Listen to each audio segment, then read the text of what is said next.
रामायण।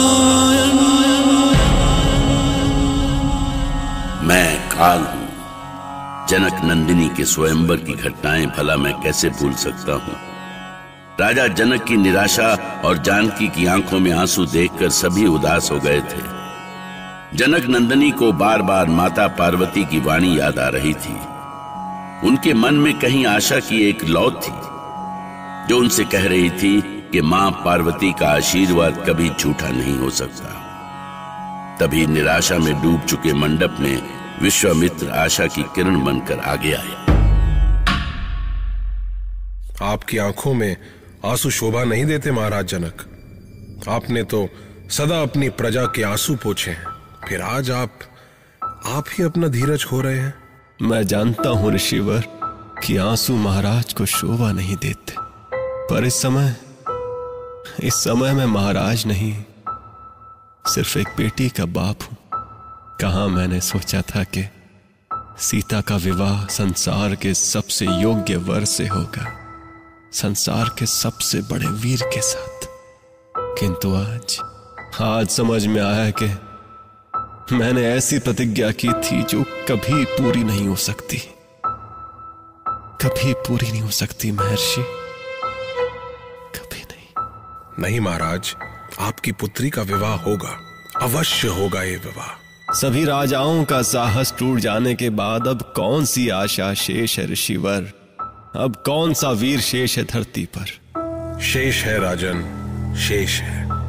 मैं जानती हूँ कि अयोध्या के वो सांवरे सलोने ही धनुष को उठाएंगे और प्रत्यंचा भी चढ़ाएंगे। ये तो हम भी जानते हैं सीता, पर वो शांत क्यों है? आगे क्यों नहीं बढ़ रहे? क्यों नहीं उबार लेते हमें इस संकट से?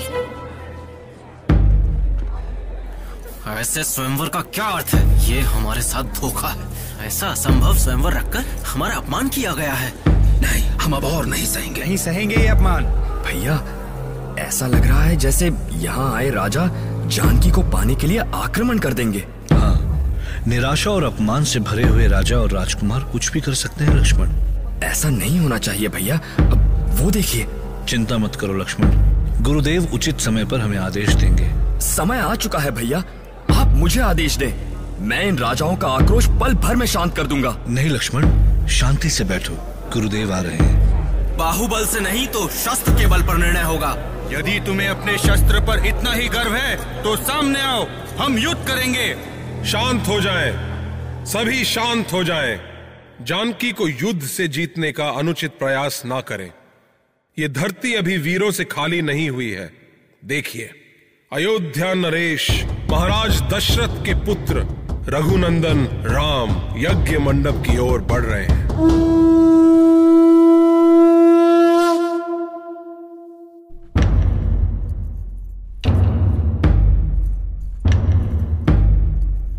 सीता, देखो देखो, वो आ रहे हैं। सीता देखो, सीता सभी उन्हीं को देख रहे हैं। अरे, ये किसकी प्रार्थना कर रही हो तुम? मन में कई आशंकाएं उठ रही हैं सखी। पता नहीं कुमार धनुष उठा भी सकेंगे या नहीं। हे माँ पार्वती, कृपा करना, उन्हें शक्ति देना माँ, उन्हें शक्ति देना। तब है सिया मनवा कुलानी, हो प्रसन्न महेश भवानी,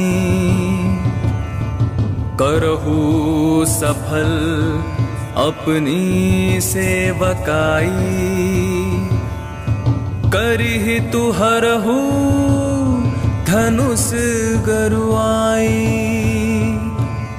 महाराज, दुख छोड़िए, अयोध्या के राजकुमार धनुष तक आ गए हैं। किंतु कहाँ ये कठोर धनुष और कहाँ कोमल तन वाले अयोध्या कुमार? इन्हें शक्ति दे महादेव, शक्ति दे। राम धनुष की ओर बढ़े तो सीता की आंखें प्रार्थना में मुंद गईं। राजा जनक के होंठों पर शिव का नाम आ गया। कुछ पल को तो मेरी गति भी थम गई थी। भला कौन था जो उस पल में अपने मन पर वश रख सकता था? अरे, अब कैसा दुख? अब तो हमारी कामना पूरी होने जा रही है सीता। राजकुमार कितने आत्मविश्वास के साथ मंच पर आ रहे हैं। अपनी वरमाला तैयार रखो सीता। देखो कुमार धनुष उठा रहे हैं। ठहरिए भैया, एक क्षण ठहरिए। क्या हुआ लक्ष्मण? आपके शिव धनुष उठाने से पहले मैं सृष्टि को सावधान कर देता हूँ। सृष्टि के सभी देवों, पृथ्वी को संभालने वाले प्राणियों, कच्छप, वराह, शेषनाग, आप सभी धीरज के साथ पृथ्वी को थामे रहे। कौशल कुमार रघुनंदन श्री रामचंद्र महादेव का धनुष उठाने जा रहे हैं। आप सभी को मेरा आदेश है कि सावधान होकर पृथ्वी को संभालें। अब धनुष उठाइए भैया।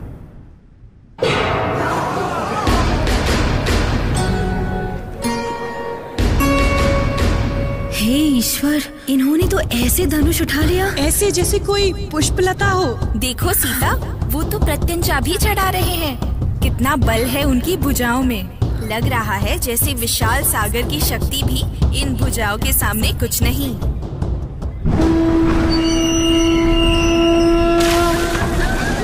ये क्या? हे प्रभु, ये धनुष तो राम की शक्ति से 2 टुकड़े हो गया। हे ईश्वर।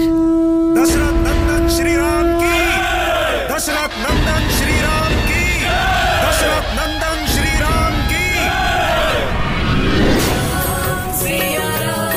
सिया राम जय जय राम, राम सिया राम जय जय राम। सीता, तुम तो लगता है खुशी से जम गई हो। आओ सीता, जल्दी करो, तुम्हारी प्रार्थना फलित हुई। चलो राम को जयमाला पहनाओ। अरे रे सीता, ये वरमाला संभालो।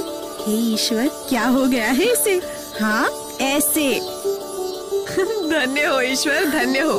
आखिर सीता ने जयमाला तो डाली। श्री रामचंद्र की, जनक दुलारी सीता की, श्री रामचंद्र की, जनक दुलारी सीता की।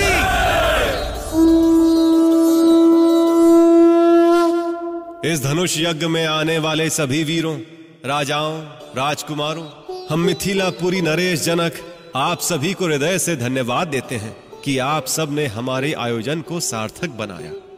हम महाराज गाधी के पुत्र महर्षि विश्वामित्र के प्रति विशेष आभारी हैं, जिन्होंने राम और लक्ष्मण जैसे महान और महापराक्रमी राजकुमारों को इस आयोजन में शामिल करके हमें पुत्र ऋण से मुक्त किया। ठहरो। अपने आश्रम में साधना पर बैठे परशुराम के शब्द सुनकर देवतागण कांप उठे। उनके जनकपुरी में आगमन का अर्थ कौन नहीं जानता था। उनके क्रोध से कौन अपरिचित था। कौन था जो क्षत्रियों के शत्रु के बल को चुनौती दे सकता था। उनके क्रोध के भड़कने का अर्थ था विध्वंस, महाविनाश, भयानक सर्वनाश। राम